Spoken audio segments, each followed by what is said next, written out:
আসসালামু আলাইকুম বন্ধুরা। আমার এই দুইটা গাছের মতো এই দুইটা আম গাছের মতো এই গাছটাতেও প্রচুর পরিমাণ আম আসছিল গত বছর, কিন্তু এই বছর কোনো প্রকার মুকুল আসেনি। আমি তো হতাশ হয়ে গেছিলাম, কিন্তু এখন দেখতাছি যে এই গাছেও মুকুল বের হচ্ছে। দেখেন বন্ধুরা, কি সুন্দরভাবে মুকুল বের হচ্ছে। প্রত্যেকটা ডোগা থেকে বের হচ্ছে, প্রত্যেকটা ডোগা থেকেই মুকুলের কুশি বের হচ্ছে।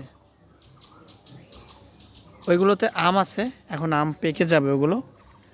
এইগুলো আম এখন পাকবে, পাকার সময় হয়ে যাচ্ছে।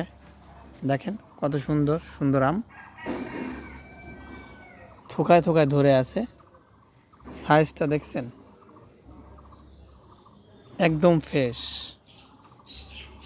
একদম ফ্রেশ। যাক আলহামদুলিল্লাহ, এই গাছটাতে মুকুল দেখা যাচ্ছে। এই গাছের আমটা অনেক সুস্বাদু এবং সুমিষ্টি। আল্লাহর রহমত বোঝা কঠিন। যাই হোক আলহামদুলিল্লাহ, আল্লাহ কাছে লাখ লাখ শুকরিয়া যে এই গাছটাতে আবারও মুকুলের দেখা পাচ্ছি। এই দেখেন মুকুল বের হচ্ছে সব কুশি থেকে, ডোকা থেকে। আর গাছটাও দেখতে খুব সুন্দর, খুবই ঝোপালো। দেখেন ছায়া কত সুন্দর, একদম ছাতির মতো।